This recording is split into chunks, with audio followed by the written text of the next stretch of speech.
Bienvenidos sean a un nuevo episodio del podcast. El día de hoy vamos a hablar sobre un tema que nos llena de orgullo a todos los potosinos, por lo que me encuentro con un gran personaje, don Juan José Toro. Él es periodista, además de un personaje en nuestra Villa Imperial de Potosí. Él es también escritor y autor de muchos libros potosinos. ¿Cómo está? Bienvenido a nuestro episodio podcast. Gracias, me siento muy bien. Cuando hay vino, yo siempre estoy bien y por si acaso, aunque en el trato cotidiano tú y yo nos usteamos, yo te voy a tutear para el podcast. Ya, bien, bien. Nos vamos a tutear entonces. Bueno, Empecemos con un salud, con un buen sorbito de vino. Salud, salud. Antes de qué bueno empezar está. este episodio, quiero agradecer a nuestros amigos productores, Pixelarum Producciones y también Marco Alurralde Producciones. En ese sentido, empezamos entonces con nuestro podcast, don Juan José, o bueno, Juan José ahora, porque nos vamos a tutear, ¿verdad? Sí, ¿Qué significa realmente el 10 de noviembre para la historia de Bolivia? el 10 de noviembre de 1810 ocurre una insurrección aquí en Potosí que, contrariamente a lo que te dicen especialmente los historiadores paseños, no fue que los potosinos se enteraron de la batalla de Suipacha y decidieron levantarse. Eso es falso. Ya. Sí fue determinante Suipacha, ¿no? Porque fue, digamos, el fosforito. Pero ese levantamiento ya se había estado orquestando antes.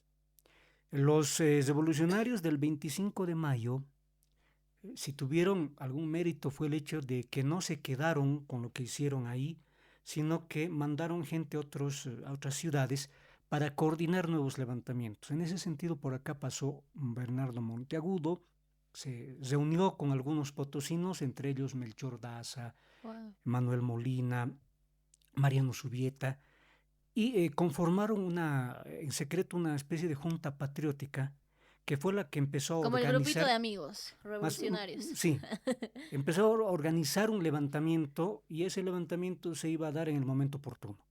Entonces, cuando se enteran de Suipacha, dicen es oportuno. Y en la mañana del 10 de noviembre, entonces se levantan, lo coordinan también. Manuel Molina se mete al edificio del Cabildo y lo toma preso al gobernador Francisco de Paula Sanz, mientras que Melchor Daza sale a los balcones del Cabildo, hoy edificio de la gobernación, a llamar al levantamiento, ¿no? Entonces no fue algo improvisado. Wow. Pero bueno, pareciera que nos estamos adelantando mucho, ¿no? Para entonces, ¿cómo es que nace Potosí, la Villa Imperial de Carlos V, también llamada?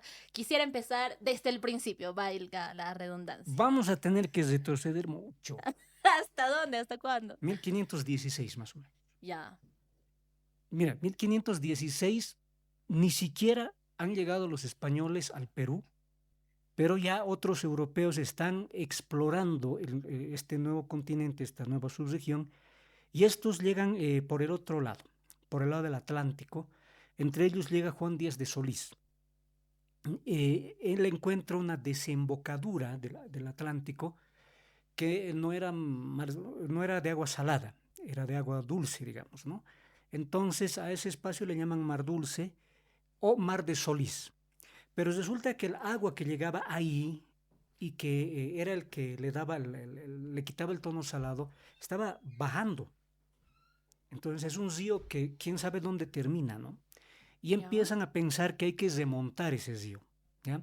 Pero habían sido tantas expediciones y demás. Uno de los europeos se anima a remontar esa orilla, de ir hacia arriba. ¿Es aquí donde se descubre el Cerro Rico de Potosí? Más o menos. Diría yo sí y no, ¿Por qué? porque el que sube es un portugués, se Bueno, llama Alejo porque García, se cuenta, ¿no? Y nos han enseñado también en la escuela acerca de la historia de Diego Hualpa, por ejemplo, pero que es es la que eso historia es como que pues, más común. eso es más adelante, estamos en 1516, Ya, ok. 1519, ¿ya? Entonces este portugués llamado Alejo García, con otros hombres, van por la orilla de ese río y suben, se encuentran con indios, los matan, que se enferman, qué sé yo, pero al final terminan de llegar a un lugar que ya los europeos llamaban Sierra de Plata. Sí, Los europeos definitivamente. cuando llegan a América escuchan de dos leyendas. El Dorado, que se supone que era una ciudad enteramente construida Sí, sí, sí, con claro. oro, Incluso hay una película del Dorado. muchas, Sí, hay exacto. hasta dibujos animados, pero ya. Muy buenas, Pero por cierto. la otra es la Cieza de Plata. Ya. Entonces, Alejo García cuando llega a la Cieza de Plata, ¿ya? Y esa es la gran diferencia. El Dorado nunca se ha encontrado, pero la Claro. Cieza de Plata se encuentra y el que la encuentra es Alejo García. Y una vez que encuentra, decide volver para comunicar de su hallazgo, toma dos azobas de plata, qué sé yo, un montón de cosas y sigue bajando, pero cuando Wow. está bajando, otra vez los indios al final lo matan y solamente un par de ellos, entre ellos su hijo, logran escapar con vida, llegan hasta donde estaba este mar dulce, esa desembocadura, y avisan y dicen que han encontrado la Cieza de Plata y que estaba gobernada por un rey blanco.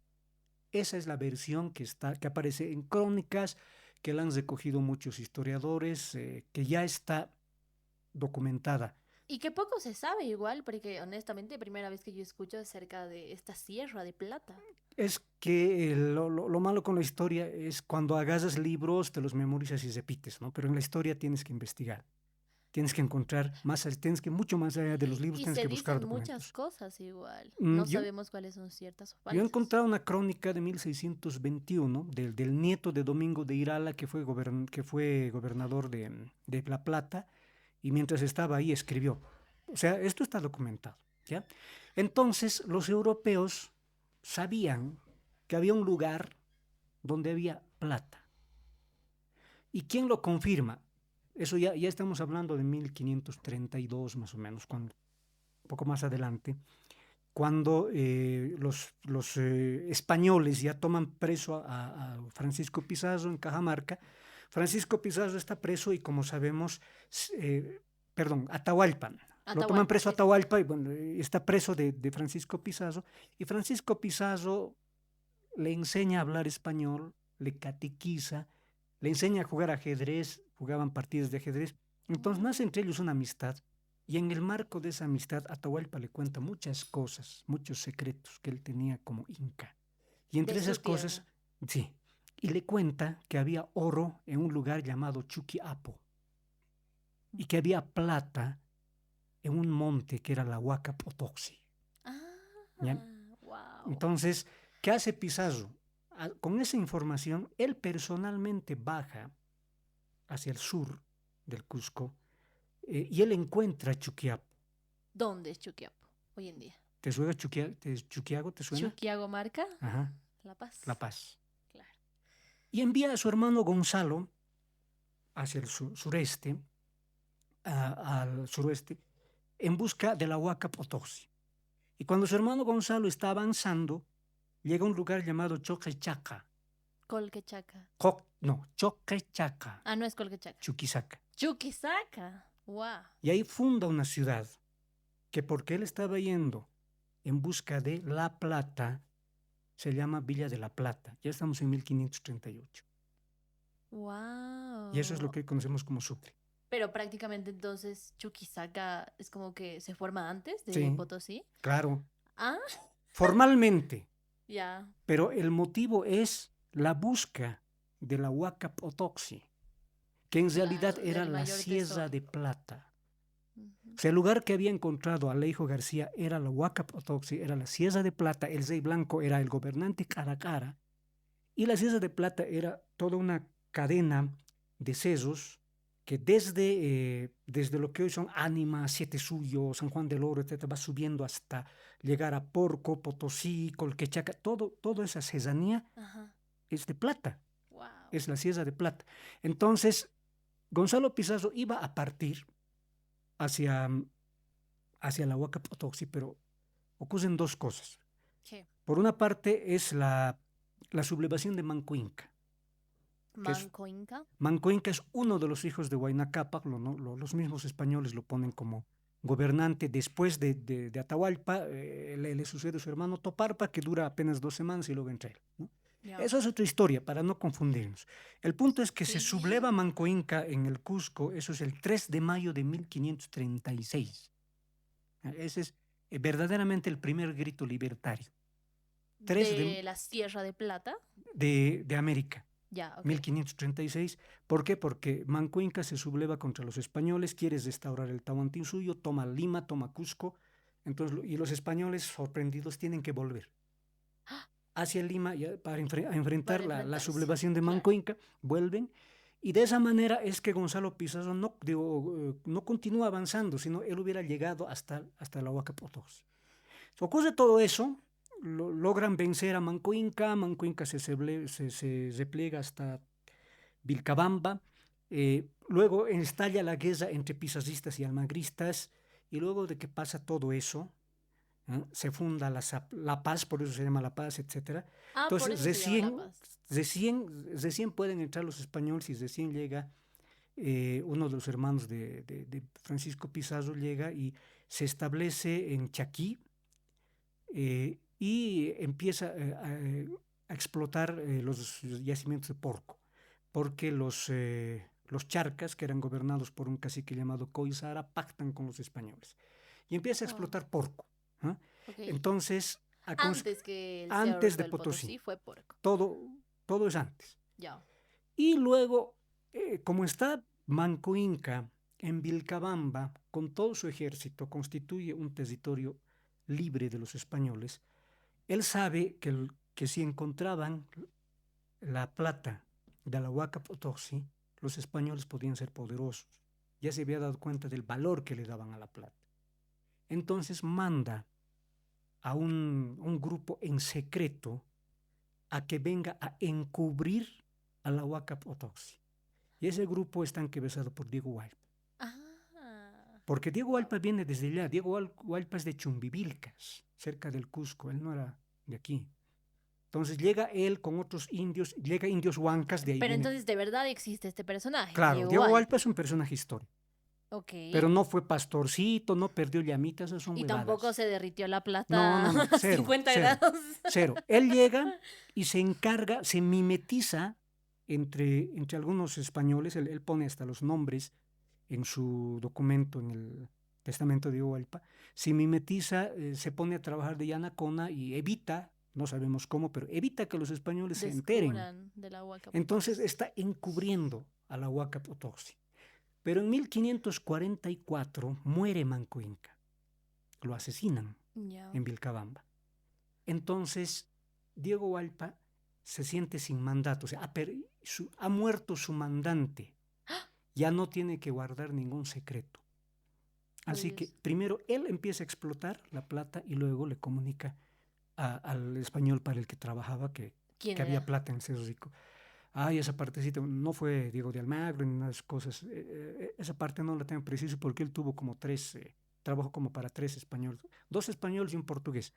Ya esa parte no la tengo precisa. Si me hubieras dicho antes, hubiera venido con mi ¿Con, chanchullo, con pero quién trabajaba Diego Hualpa? le avisa, le No, avisa. pero es que a mí me parece muy impresionante todo esto que nos está contando, porque realmente Diego Hualpa en la cultura potosina, nosotros imaginamos a un personaje bastante diferente del que nos está contando. Y me parece una información bastante relevante, porque es como que, wow, ¿qué? Diego Era Hualpa no era un campesinito que prácticamente, pastoreaba ovejas, no, este era prácticamente un agente secreto, ¿no? así como la hacía. Más o Más o menos, menos. más o menos. Pero sí, y no vino solo, ¿no? O sea, más o menos se calcula en en este nuevo enfoque que lo han manejado Tristan Platt y Pablo Kisbert, ahí se habla hasta de una cosa de por lo menos una decena de indios que vienen con él desde el Cusco. Ok, pero entonces, en ese sentido, para no perdernos, ¿en qué momento es que los españoles descubren el Cerro Rico de Potosí? Es cuando Hualpa les avisa, Ok, pero ellos ya estaban explotando la Sierra de Plata a través del yacimiento de Porco. ya, perfecto. Entonces, esto es lo que motiva que se instale en Chuquisaca, se instale la sede de una audiencia, que gracias a la entrega que les hizo el cacique Coizara del yacimiento de Porco, le ponen el nombre de su etnia o de su cultura, Charcas. La audiencia de Coizara era Charcas. cacique de Charcas. Entonces, Ya. por eso es que le llaman audiencia de Charcas. Ya, pero entonces aquí es donde descubren el Cerro Rico de Potosí. A eso se le llama la Fundación de Potosí. Porque Eh, esto lo celebramos en abril, ¿no? Lo recordamos en abril. sí, pero en realidad Potosí no fue fundado, ¿no? Lo del 1 de abril viene a ser una fecha que ya prácticamente convencional. No hay precisión sobre el momento en que comienza a poblarse Potosí. Lo de la posesión del Cerro Rico también es dudoso porque no hay documentación.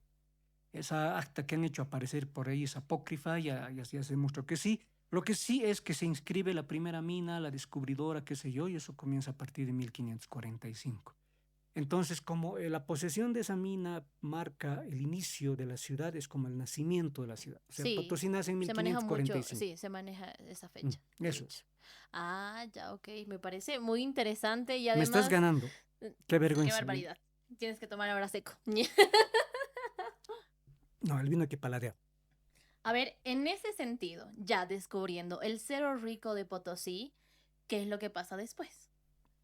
Los españoles no calcularon, no tenían la tecnología, qué tan grande era la beta. Ellos creyeron que eso iba a durar unos 10 años, cuanto más, etcétera. Entonces Y establecen hasta, un asiento y hasta el minero, día de hoy sigue durando. sigue Esa durando. beta, imagínate. Y han pasado más de 500 años. Establecen un campamento, un asiento minero, con casas provisionales, qué sé yo. Pero a los 5 años, el asiento minero ya era una urbe. Creció de manera impresionante. A Claro, los ahí 10 es años donde ya era. nace la época de la colonia, Sí. ¿no? Bueno, Donde la colonia no solo se aplica a Potosí, pero bueno. El punto es que les gana todo. El asiento minero se convierte en una tremenda ciudad, y el año 1561 ya era muy complicado manejar como asiento minero. Así que los mineros potosinos, o sea, los dueños de minas, hacen un trámite ante el virrey Diego López de Zúñiga, era en ese momento, ante el virrey del Perú, para obtener su autonomía de la plata, porque todo dependían de la plata, todo. Sus autoridades estaban en La Plata, si querían inscribir una mina tenían que ir a La Plata, entonces se cabrían de decir, no, nosotros queremos ser autónomos. se refiere usted a la ciudad de La Plata, Sí, Chuquisaca. sí, Ah, ok, era la sede de la audiencia, todos claro. los trámites se hacían Ahí se ahí. habían instalado en primera Sí, instancia. entonces ellos quieren autonomía, estamos hablando de 1560 más o menos, quieren autonomía, ¿y qué hacen?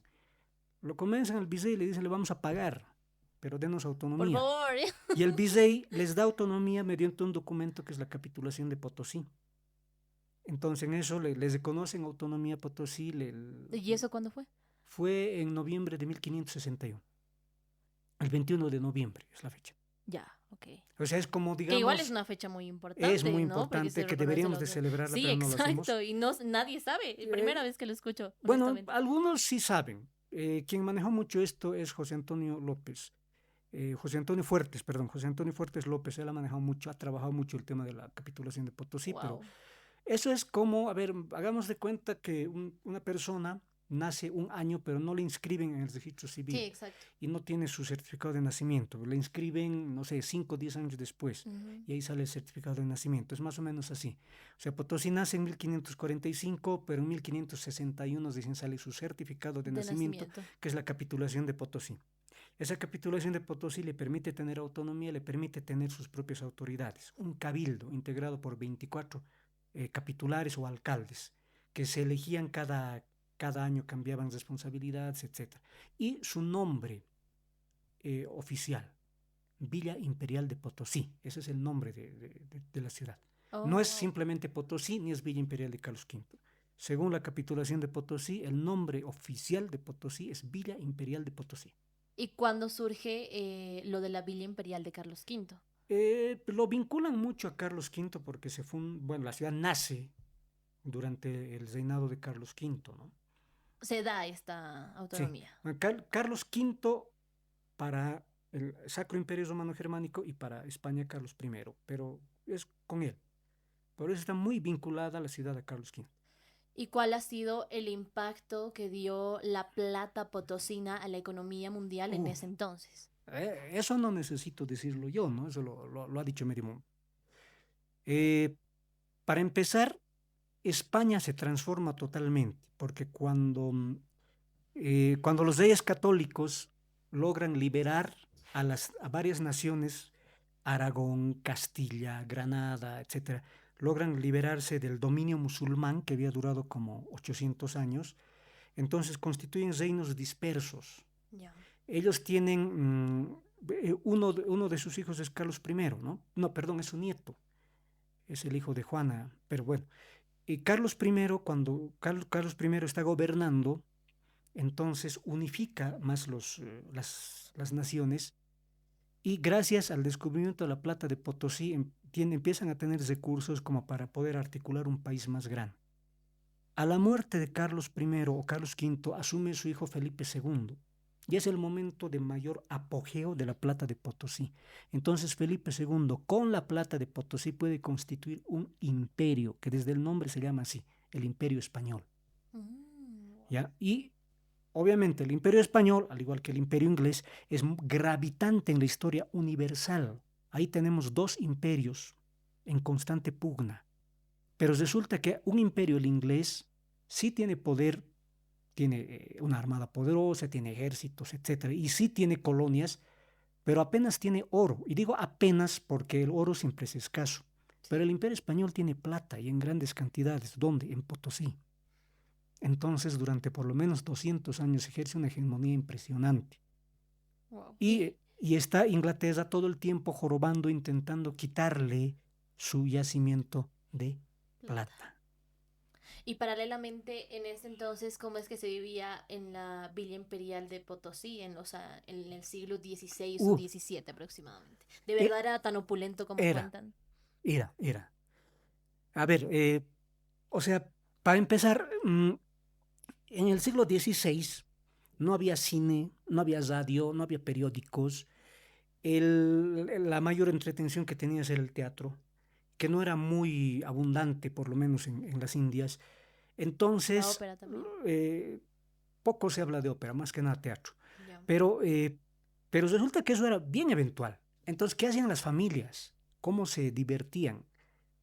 Tenían cositas de todos, igual eran eventuales. Encuentran la manera de entretenerse.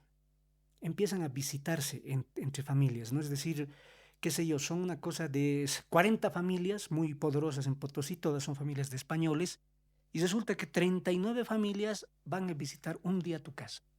Y tú los recibes desde la mañana y tienes que alimentarles a todos. Vienen, se alimentan, les atienden y te tiene que dar buenos platos, se quedan hasta la noche. ¿Qué hacen durante esa temporada? No solamente comen, comparten entre ellos, intercambian chismes, novedades, qué sé yo. Cuando llegaba alguien, algún viajero, lo traían a estas reuniones. Entonces, 39 familias te visitan un día. Al día siguiente te visitaban a otra casa. Esas mismas 39 familias más el del día anterior se visitaban entre todos. Wow. Entonces, ¿qué determina eso? Que la exigencia de la comida era muy fuerte. Yo no conozco un caso similar. Ahí es donde nace igual la riqueza de nuestra gastronomía Correcto. potosina. Sí. Okay. Porque ¿qué hacen lo primero? O sea, son españoles. ¿Qué quieren? Quieren comida española. Sí. Lógico. Entonces se traen toda la receta, toda la cocina, no sé, el recetario medieval español, lo introducen acá. Pero había pues un montón de ingredientes que aquí no había. No teníamos. Entonces los tienen que importar. Y empieza a llegar aquí, en Potosí. ¿Ya? Entonces, aquí se comía, pero como en la corte del mismísimo rey. Wow. Y además, cada día, ¿no? O sea, cada día tenías que hacer eso. De ahí viene Todos Santos. Sí, ¿Ya? justamente Porque vamos a sacar un episodio ya dentro de cuando hay una marquesita por ahí, uno, no sé, dicen que era una marquesa, otros dicen una condesa, pero la cosa es que alguien con mucha plata que se le muere el marido, el rey. y les invita, ¿no? A sus vengan a orar por el alma de mi esposo, claro, y les invitan un montón de cosas, pero viene de ahí esa tradición. Por eso es que es de aquí. Sí. Y esa tradición no había en La Plata, no había en La Paz, no había en Lima, no había en Buenos Aires. Entonces, solamente aquí. Sí. Porque igual en los museos nos cuentan mucho que Potosí era una de las ciudades más pobladas del mundo, más pobladas incluso que París para aquella época. Sí. En 1611 se hace un censo que revela que Potosí tenía 120,000 habitantes.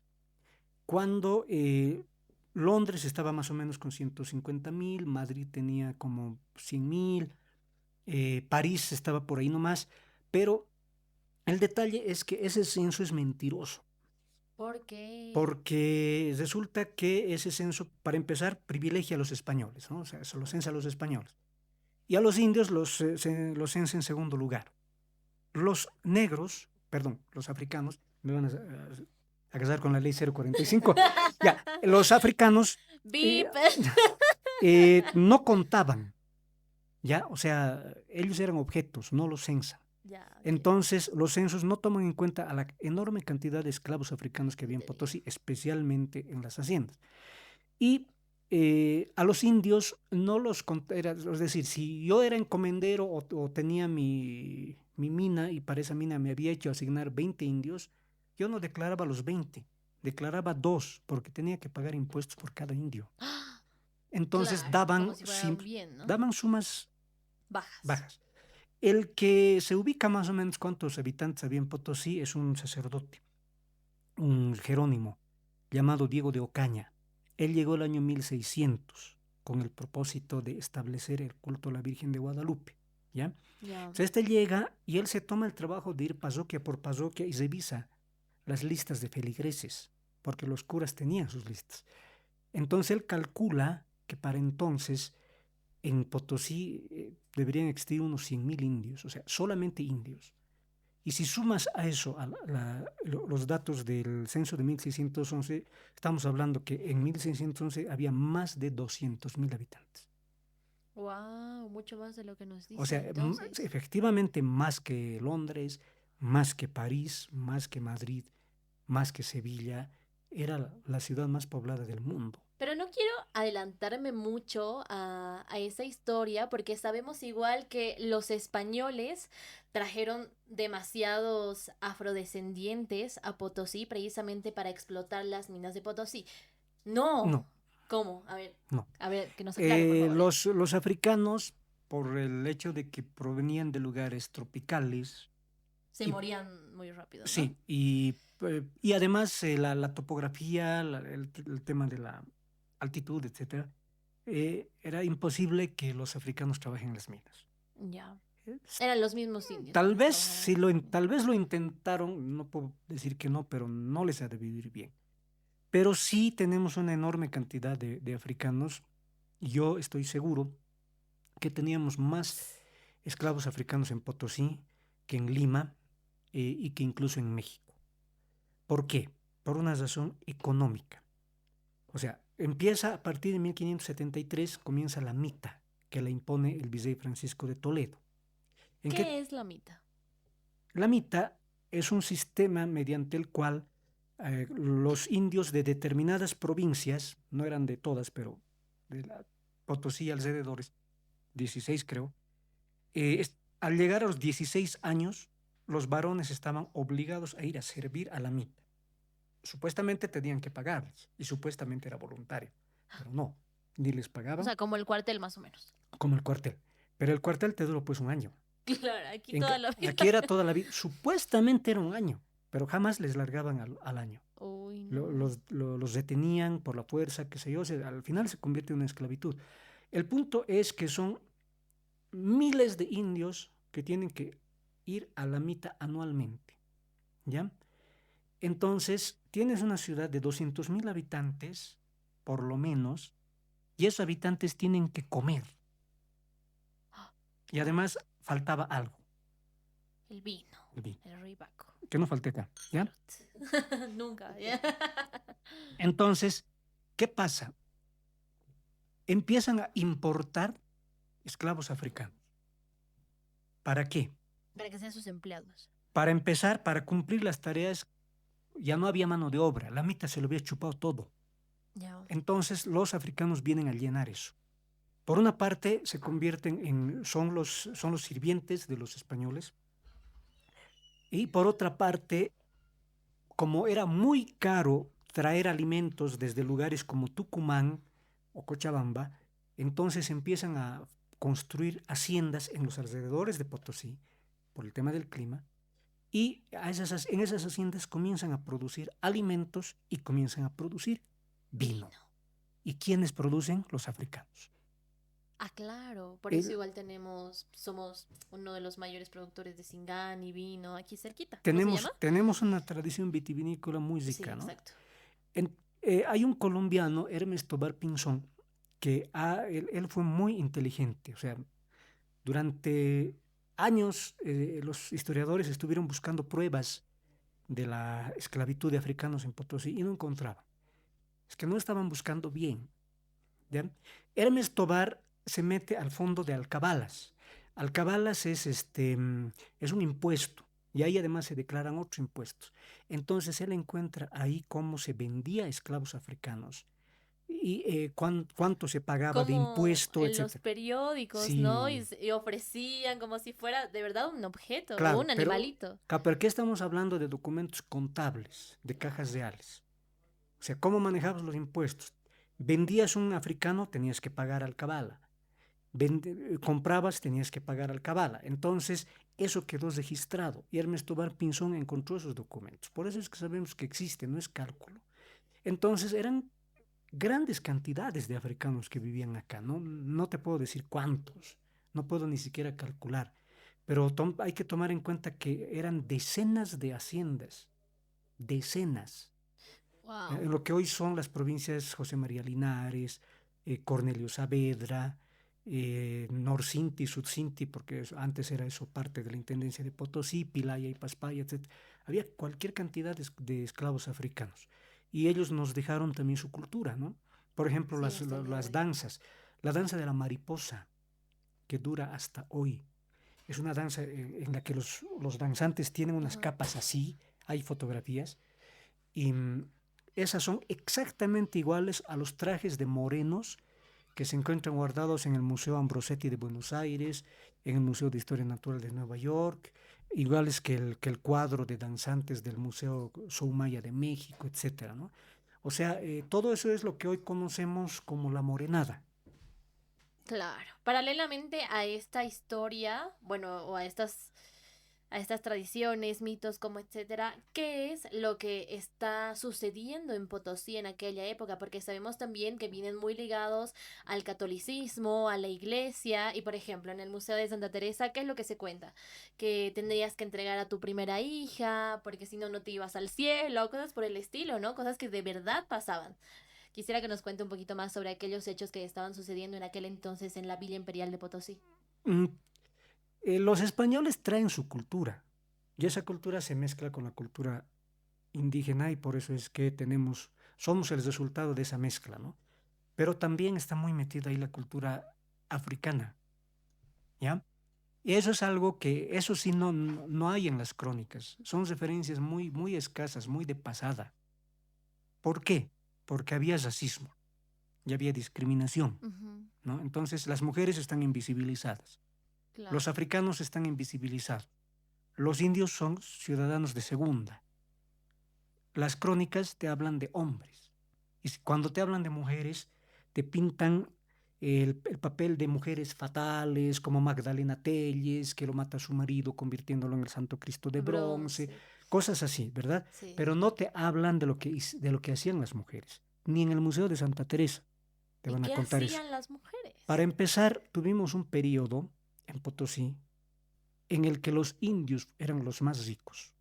¿Qué? Entre 1545 a por lo menos 1600, los hombres más ricos de Potosí no eran españoles, eran indios. Wow. ¿Por qué? Porque estos indios eran caciques, tenían varios indios bajo su mando de la antigua organización del Incario, ¿no? Tenían, por decir, qué sé yo, 100 indios. Entonces ellos tranquilamente podían alquilarte los indios para que te trabajen en la mina. Cobraban por eso. Wow. Pero además ocurre algo, la metalurgia. O sea, no había casa de moneda. En ese En entonces. 1573 no había casa de moneda. Pero la plata se explota desde 1545. Hay que llevar a acuñar moneda hasta Lima. Pero no puedes llevar así, en plata piña. Tienes que fundirla. Sí. ¿Dónde fundes si no hay casa de moneda? ¿Dónde fundían? En el Ceso, en las huayrachinas. En los hornitos. Sí. Ah, sí, sí, sí. Entonces, Que eso se ¿quiénes ve mucho en manejaban Puerto eso? igual. En Porco, ¿quiénes manejaban eso? Los indios. Los españoles nunca pudieron conocer cómo se manejaba esa tecnología. Wow. Los indios sabían, o sea, los guairadores eran muy cotizados. Te cobraban por eso. Esos había, eran los ingenieros metalurgistas sí, de aquella época. Exactamente, pero te cobraban un montón. Claro. Entonces tienes guairadores que en la mayoría de los casos dependen de un indio o de una india. Y ese es el detalle del que no se ha hablado. O sea, había indias que eran muy poderosas porque tenían a su cargo varios indios. Wow. Mujeres Entonces, empresarias. sí, más o menos. Hay documentación que lo prueba, pero que otra vez quien nos advierte es Fray Diego de Ocaña. Porque Fray Diego de Ocaña escribió un diario de su viaje a Potosí y él dice que encuentra mujeres que eran muy poderosas y que los españoles cuando llegaban acá, o los europeos cuando llegaban acá, si no podían ganar dinero en la mina, no podían ganar dinero en el juego, no sabían qué hacer. Entonces se convertían en amantes de una de las payas. Y como estas tenían tanta plata, podían darse el lujo de tener varios amantes a los que mantenían. Así ¿Ya? quiero Entonces, ser de grande. Entonces, eso lo cuenta Ocaña, wow, pero no vas a ver en ningún otro lado, ¿no? Y Ocaña te da un dato bien interesante. Te dice que entre estas mujeres poderosas había, él lo dice, ¿ya? No estoy faltando, había negras. Ya. ¿Y cómo llegan a tener dinero, tanto las dinero, negras? Las negras logran comprar su libertad, las africanas, vendiendo comida. Wow. La comida era muy lucrativa en Potosí, los alimentos eran muy, muy caros. Entonces, de esa manera es que hasta Toledo, que tenemos una economía que no la manejan los hombres, la manejan las mujeres, la manejan los indios, y con Toledo se produce un cambio, porque Toledo lo que hace construir la casa de moneda, ya no necesitas a los guairadores, fundes las cosas, fundes la plata en la casa de moneda y se produce el cambio de la matriz económica, ¿no? Ya no la manejan los indios, la empiezan a manejar los españoles. Ese es uno de los méritos que tiene Toledo para con su rey, ¿no? Entonces, y nace la magnífica casa de moneda que hasta el día de hoy es la primera casa de moneda. ¿Y la segunda? ¿Cuándo? La segunda es en 1773. Que hasta el día de hoy es una eminencia, ¿no? La casa de moneda. Pero mientras tanto tienes una moneda que es el peso español, que por tener un alto contenido de plata, te la aceptan en cualquier lado. Sí. Entonces, porque en ese entonces no había una moneda internacional. Como ¿no? las que tenemos hoy en día, ¿no? Pero, ¿qué preferías? O sea, ¿preferías una moneda que se acuñaba en España con escaso contenido de plata o una moneda que se acuñaba en Potosí con alto contenido de plata? Claro, Entonces, veces... la moneda que más se aceptaba era la moneda acuñada en Potosí, porque en la casa de moneda. Potosí. Y ahí nace igual esta frase tan significativa para los potosinos hoy en día. La atribuyen a Cervantes, pero no es tan así, pero bueno. ¿Cómo es entonces? Lo que pasa es que Cervantes maneja por lo menos unas 4 veces a Potosí como sinónimo de gran riqueza, ¿no? Entonces, no es una sola vez, y no solamente en el Quijote. Y como eso pega tanto entre la gente, empiezan a decir, vale un Potosí, para hablar de algo que tenía mucho, mucho valor. Y la moneda esta se convierte prácticamente en el primer dólar. Sí, exacto. ¿No? O sea, te lo aceptan en cualquier parte, te aceptan esa moneda en cualquier parte, tiene aceptación en todos los países en ese tiempo, ¿no? Y hasta el signo, ¿no? Sí, esa era mi siguiente pregunta, que de aquí nace el signo del dólar. Sí, porque eso es, a ver, si agarras el real de 8, que es la moneda de mayor valor que se acuñaba en plata, vas a ver que tiene, por una parte, está el sello de la seca, ¿ya? Que es una mezcla de PTS. Exacto, P, T y S, en una sola letra. Eso es. Y esa S, con las columnas de Hércules, forma el signo del dólar. Sí, exactamente, sí. Que mucha gente no lo sabe, y ni siquiera afuera, ni siquiera del extranjero lo sabe, ¿no? Lo reconocen. Entonces, todo eso fue Potosí durante más de 200 años. Hasta que inicia la época de la República. Sí, y para entonces y a partir de aquí hablamos del 10 de noviembre en adelante, ¿no? Sí, pero antes hay un hecho clave que también se conoce muy poco. ¿Cuál? Y que está vinculado con Potosí. Las invasiones inglesas. Ya, no. tampoco conocía. 1805, 1806. Napoleón invade España. Eso cambia el mundo. ¿Ya? Y se convierte en Francia en un imperio. Napoleón se corona emperador y tiene que retroceder Inglaterra en su hegemonía terrestre en Europa. Entonces limita su poder al mar. Tiene una armada poderosa, pero solamente controla el mar. Wow. ¿Ya? Y hay una flota que está en Cabo Esperanza esperando para actuar, para lo que se presentara, y los ingleses tenían espías en América, ¿no? Y uno de ellos le escribe al comodoro que estaba en la flota de Nueva Esperanza, le escribe, y ya estamos hablando de 1805, ya no hay, Charcas ya no depende del virreinato del Perú, ahora depende del virreinato del Río de la Plata.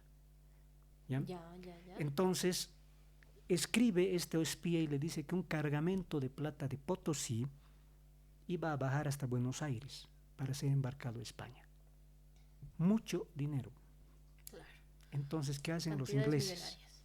Los ingleses, esa flota baja desde el Cabo de Buena Esperanza e invade Buenos Aires.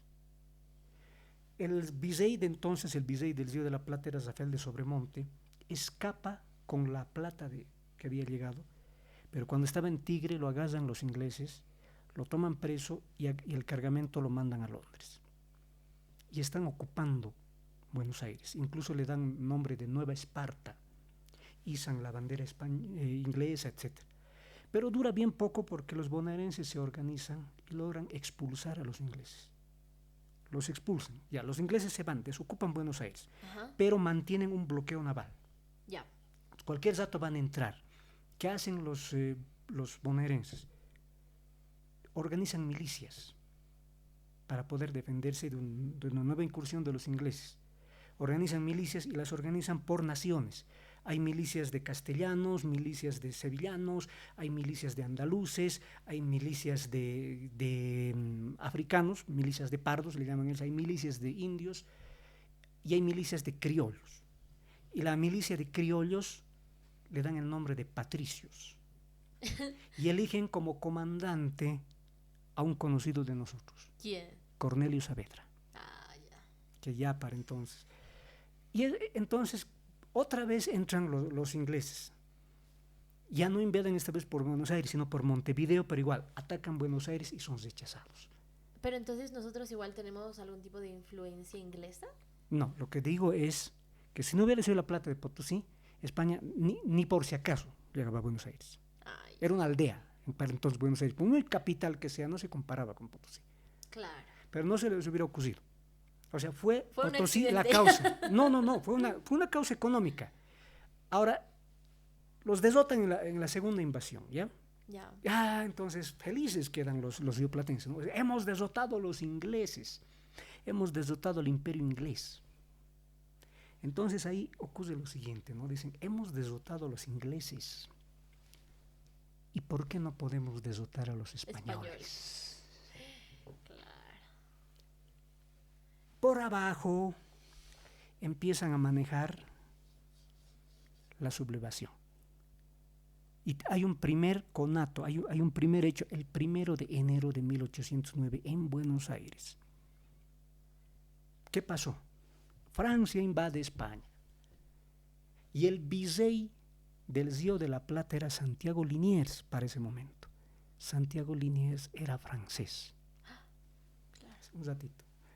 Los franceses han ocupado España. ¿Cómo vamos a tener un virrey francés? Entonces se subleva el Cabildo de Buenos Aires y se sublevan los patricios encabezados por Cornelio Saavedra y le exigen la renuncia al virrey Liniers. Y él dice, no voy a renunciar, empiezan a negociar, qué sé yo, pero mientras dura este proceso de negociación, mientras Liniers deja su cargo al segundo, Cornelio Saavedra toma una medida trascendental, disuelve a todas las demás milicias.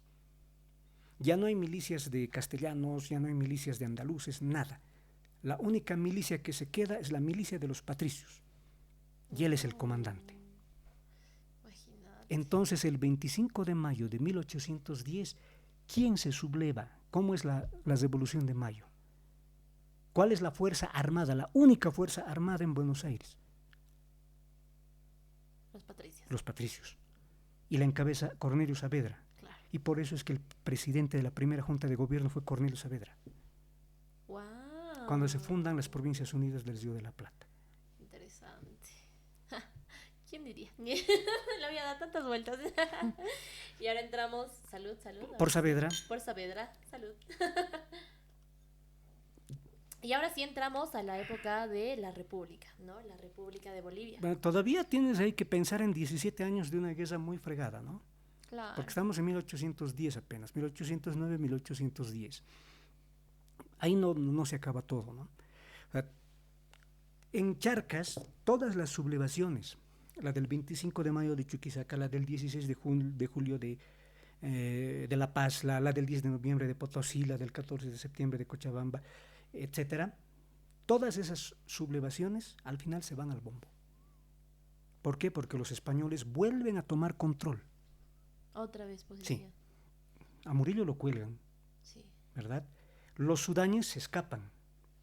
Aquí en Potosí se desata una persecución. Melchor Daza, Manuel Molina, Mariano Subet se habían ido con Castelli, pero los que quedaron los agallan, los toman presos, otros los ejecutan, otros los destiezan. Es una carnicería, pero otra vez España se apodera. Entonces, ¿qué tiene que pasar? Que tienen que surgir guerrillas, y esas guerrillas en diferentes lugares de Charcas controlan a los españoles, evitan que se terminen de cohesionar, y luego se producen ya más adelante procesos como los de San Martín en Perú y Chile, o el proceso, la campaña exitosa de Bolívar en Nueva Granada, ¿no? Entonces recién es que podemos ser libres. Recién, claro, después de tantos años, más de 15 años de lucha. Entonces es un proceso muy largo y muy complejo. Potosí cumple un papel clave. No nos alcanzaría el tiempo. No nos alcanzaría. Potosí cumple un papel clave, ¿por qué? Por su seso, por su plata. Los ejércitos necesitan plata. ¿Dónde había plata? En Potosí. Entonces todos querían tomar Potosí. Y todos asaltan Potosí y todos saquean Potosí. Y todos es todos. Eso incluye a los patriotas. Pero hasta el día de hoy, todos saquean a Potosí. Entraba ejército español, saqueaba Potosí. Entraba ejército patriota, saqueaba Potosí. Los indios saqueaban Potosí. La guerrilla de Agustín de Zárate saqueó Potosí. Sí. Entonces, con la plata de Potosí se subvencionó en parte la guerra de la independencia. No, y hasta el día de hoy se siguen subvencionando muchas guerras del mundo. A partir de esta época, ya entrando ahora sí al tema de 1825, ya Bolivia es libre, Potosí surge como el nuevo Potosí. ¿Qué es lo que sucede en aquella época para Potosí? Potosí desempeña una especie de ministerio de Hacienda de facto.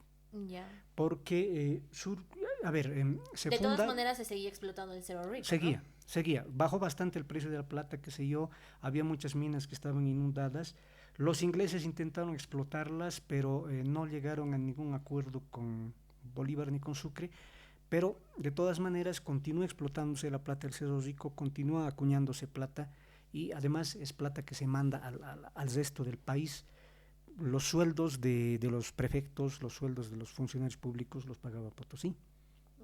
Hasta el día de hoy. No, hasta el día de hoy no. Bueno, casi. Hay que tomar en cuenta que Potosí es el mayor exportador actualmente, ¿no?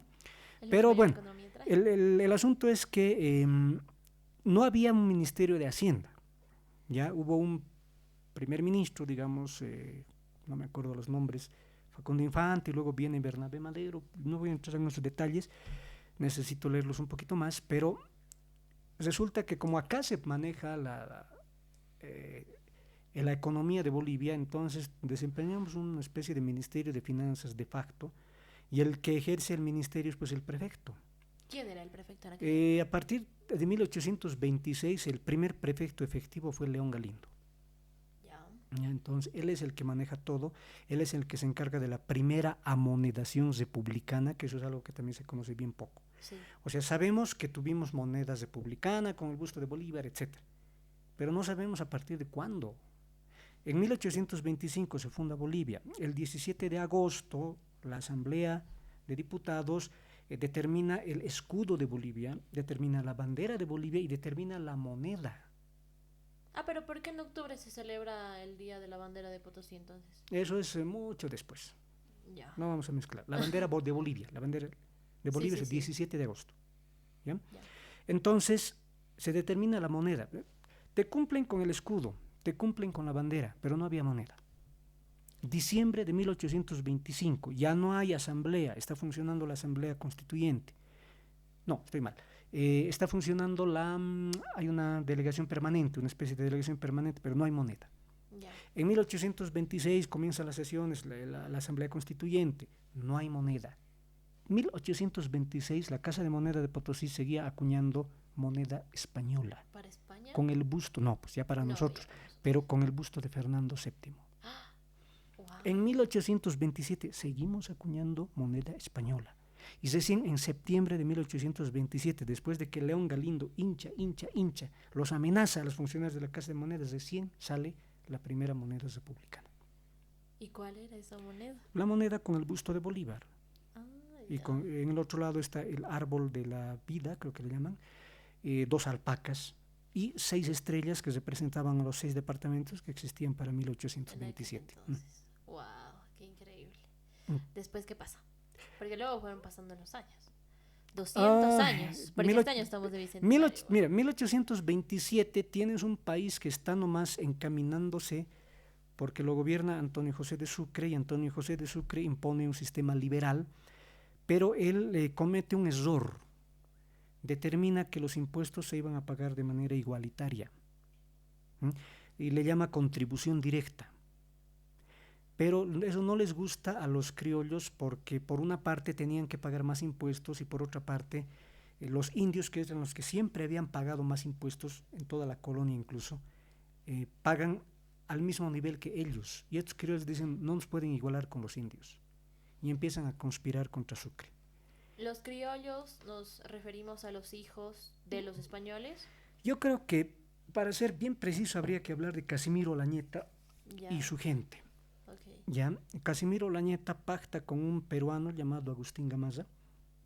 En el año 1828 se produce una sublevación en Chuquisaca. En esa sublevación Sucre es herido y mientras él está herido recuperándose en Ñuchu, nos invade a Agustín Gamarra y ahí se acaba el proyecto de Sucre y se acaba el proyecto bolivariano. Yo diría que es cuando se jodió Bolivia. ¿Por qué? Porque a partir de entonces no nos recuperamos más, ni siquiera con Santa Cruz. Uy. O sea, a partir de ahí para mí comienza el caos. Tenemos periodos de más o menos tranquilidad, pero hasta el día de hoy no hemos logrado. ¿Cuándo hemos estado bien? Durante Santa Cruz, me dirán. Sí, estuvimos bien con Santa Cruz, pero Santa Cruz tenía un espíritu muy peruanófilo. Sí.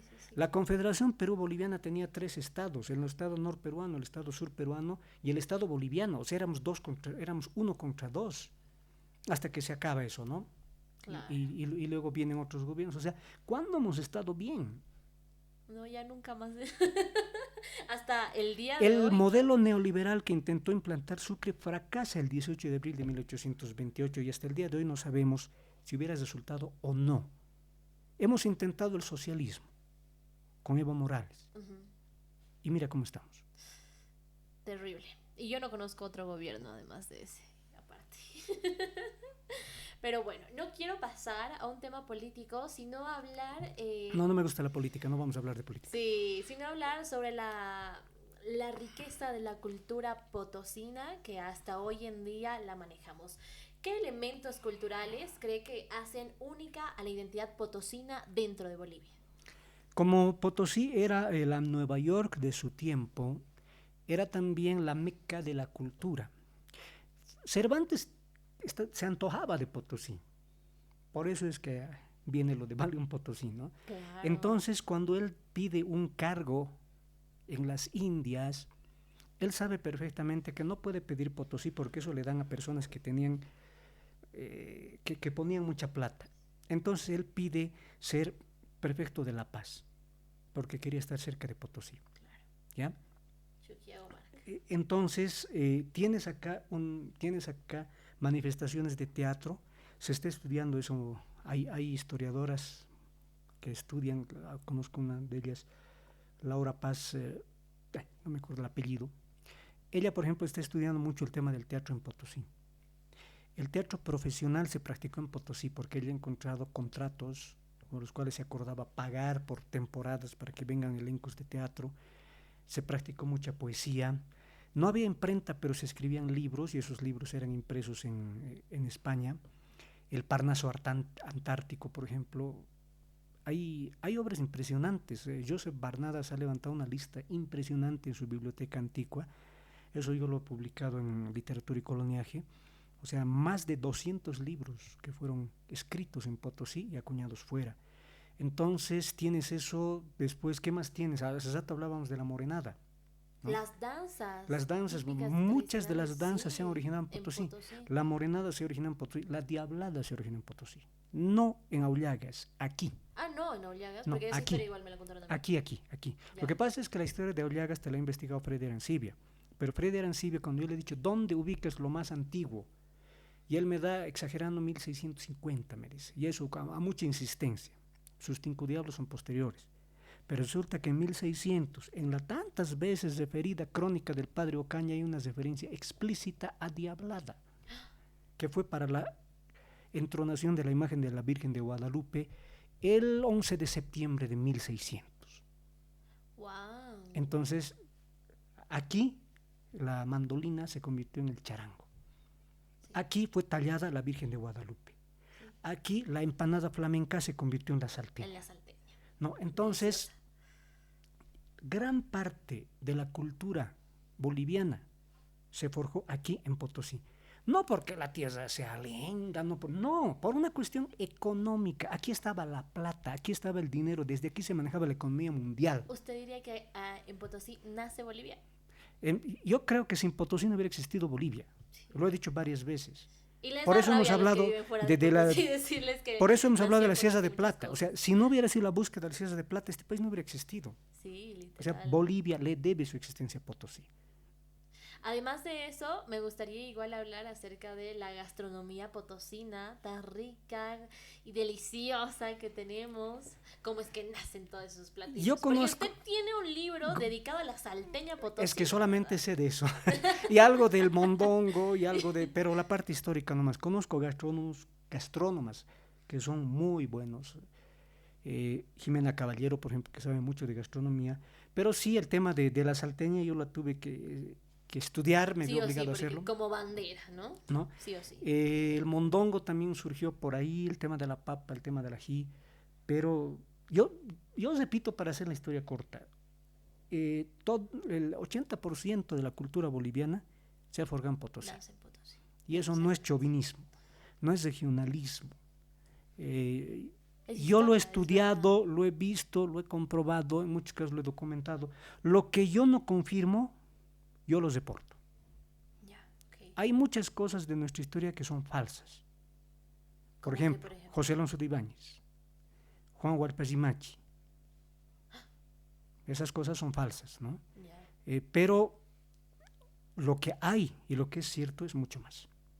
¿Cómo va la evolución de las tradiciones, como fiestas potosinas, hasta hoy en día? ¿Diría que se están perdiendo algunas tradiciones? Muchas ya se han perdido.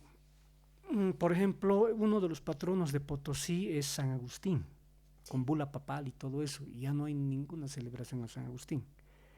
La procesión del Santísimo Sacramento del altar la mantenemos con mucha dificultad y es una de las primeras.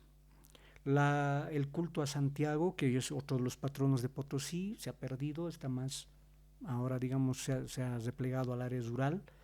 Nosotros hemos intentado recuperarla, pero no se puede, es decir, si no le metes tu tremendo desfile folclórico y no muestras piernas y calzones, nadie te hace caso. Entonces, es bien difícil, ¿no? Pero hay que entender. Pero de todas formas siguen existiendo estas fiestas patronales tan ostentosas, ¿no? Con los famosos arcos de plata, las danzas tradicionales, entre otros, que a comparación de otros departamentos esto no es tan presente como aquí. Claro, pero está bien, todo eso es una maravilla, pero si no te da plata, ¿para qué te sirve? ¿No? O sea, ¿qué tienes que hacer? Tienes que jalar gente que venga a ver lo que tenemos. ¿Y cómo vas a jalar gente que venga a ver lo que tenemos? Es difícil llegar a Potosí, no tenemos un aeropuerto. Un aeropuerto. Exacto. Si la gente quiere venir por tierra, no falta el cabrón que te tira un bloqueo y ya. Chao. ¿No? Te jodió. Entonces, tenemos que cambiar el chip. Sí. Dejarnos de macanas, dejarnos de pensar, ay, el imperialismo, se vuelve el imperialismo, está volviendo la idea, son huevadas. Aquí, en Potosí necesitamos plata, ¿ya? Y si va a venir un facho y te va a traer plata y te va a convertir Potosí en el emporio del turismo, yo voy a ir y me voy a poner al servicio del facho, o al revés. Si va a venir el tremendo trosco que va a traer plata aquí, me voy a poner a las órdenes del trosco. Claro. Pero no podemos seguir con estas macanas. Ay, pero izquierda, derecha, por Dios. ¿Sabes de cuándo es izquierda y derecha? 1789 y seguimos manejando semejante anacronismo. ¿No? Sí. Semejante anacronismo. Mientras seguimos pensando, ay, no, que el imperialismo, que las transnacionales van a venir, se lo van a llevar, y mientras tanto, ¿tienes idea de la cantidad de gente que está llenando de plata? Claro. Esa justamente es una de mis siguientes preguntas. ¿Qué significa para usted ser potosino en pleno siglo XXI? Porque sabemos que hay muchas cosas buenas como también malas o tristes. Lo que acabo de decirte, ¿no? O sea, es decir, es una pena que nosotros tenemos algo que quisiera tener Madrid y no tiene, que quisiera tener Toledo y no tiene, que quisiera tener Sevilla y no tiene. O sea, nosotros tenemos en un solo espacio lo que le falta a Madrid, Toledo, Sevilla, por mencionar algunos de los destinos turísticos más importantes solo de España. No estoy hablando todavía de Reino Unido y de Francia, pero no lo aprovechamos.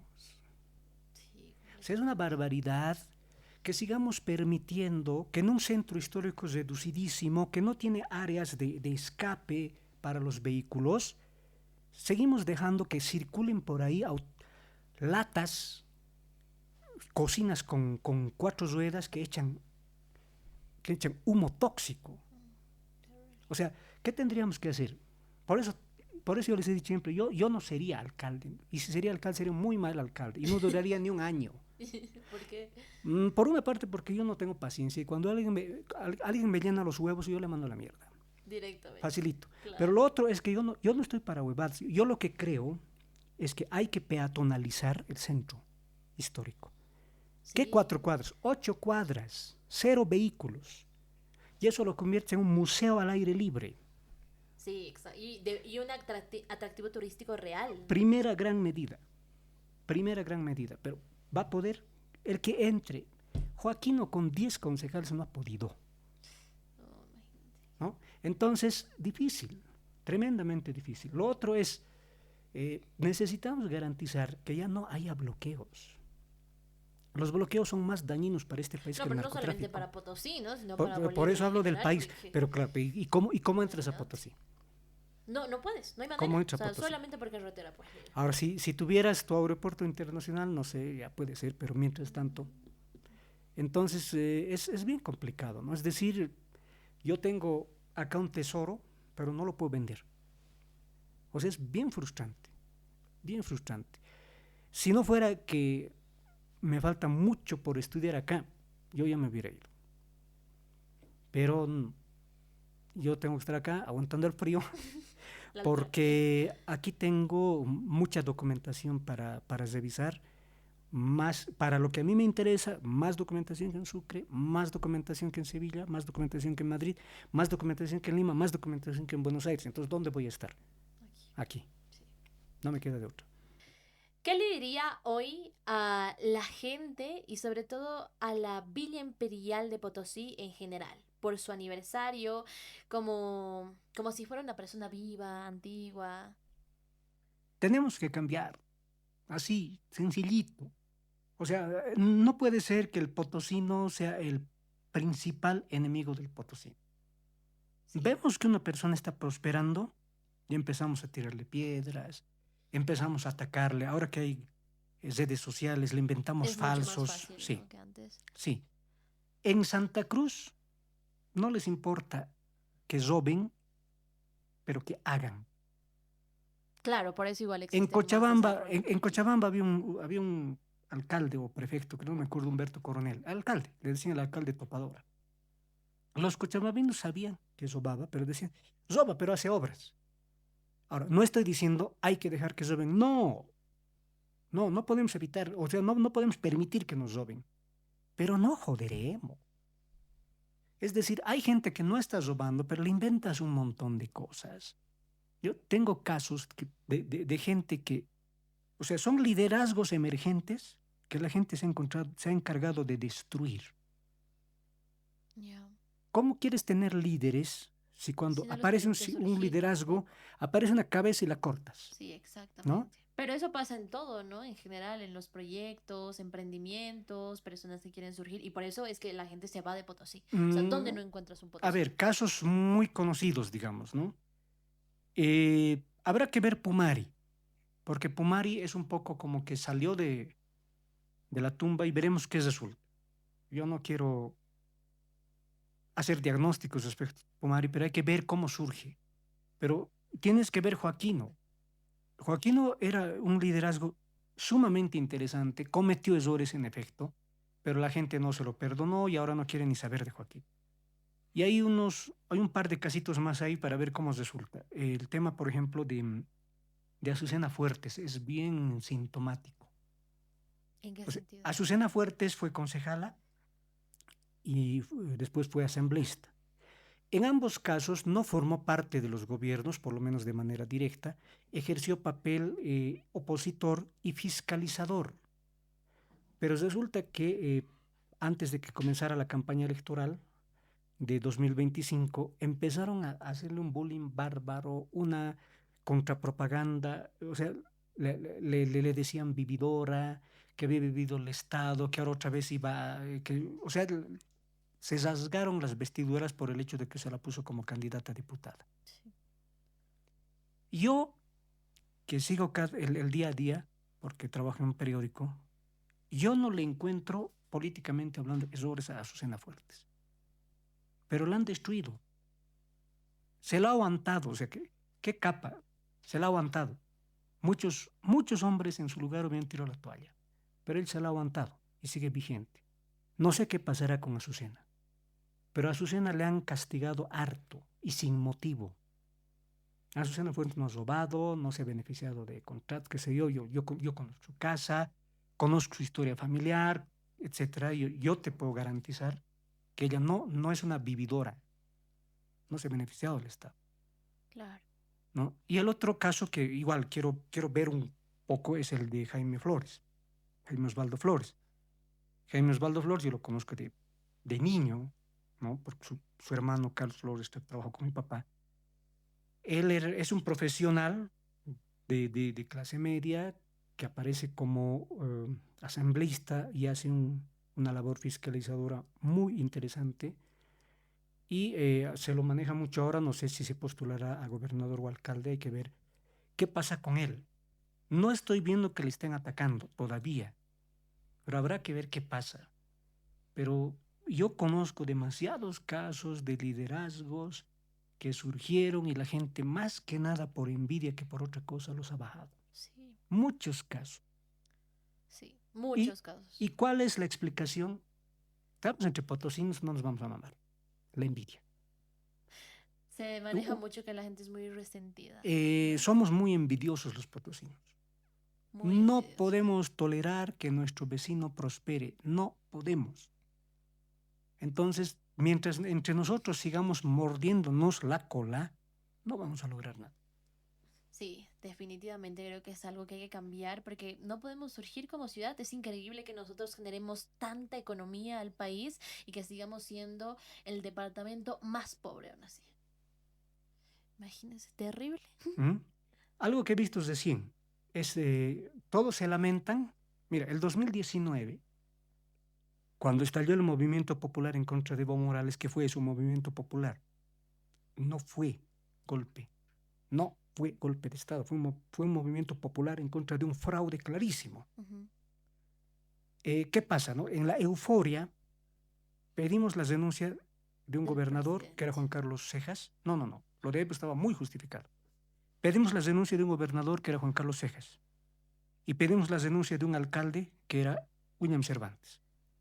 ¿Por qué? Porque eran del MAS, los había puesto el MAS. Sí. De acuerdo, las consecuencias. Uy, el peor alcalde después de eso. Después de William Cervantes no tuvimos un buen alcalde y después de Juan Carlos Cejas no tuvimos un buen gobernador. Sí, ¿No? 100%. Entonces, Hasta el día de hoy. necesitamos pensar un poquito más las cosas. Los potosinos nos hemos estado equivocando demasiado. Sí, hay que recapacitar, hay que reflexionar mucho más e informarnos sobre todo. Perfecto, muchísimas gracias, don Juan Carlos. Ha sido don Juan José, Te perdón, iba a Juan decir Carlos. Jimena, siendo que eres Paola. Juan Carlos Toro León. Tengo un primo que se llama así. Don Juan José Toro, muchísimas gracias por acompañarnos en este nuevo episodio. Para nosotros ha sido un placer tenerlo con nosotros. Gracias. A mí me cayó bien especialmente el vino. Ah, yo no. No voy a responder esa Ah. pregunta porque hay una ley 348 ¡Qué que es barbaridad! tremendamente amordazante. Muchas gracias. Ojalá que tengamos la oportunidad de volver a compartir. No sé cómo van a presentar esto, Con no sé más si lo van a vino igual. presentar cocido, lo van a editar, no sé, pero ojalá que quienes lo vayan a ver tomen en cuenta que hemos sido muy sinceros y que no se hemos dicho enriquezca nada mucho igual sobre la cultura y la historia de Potosí. y sin intereses políticos ni económicos de Sí, por medio, ¿no? exacto. Lo que pensamos nomás. Gracias. Muchísimas gracias nuevamente. Salud. Agradecer a nuestra producción, Marco Alurralde Producciones y Pixelarum Producciones. Será hasta una nueva oportunidad. Pasen un feliz 10 de noviembre, siempre llenos de orgullo por ser potosinos. Adiós.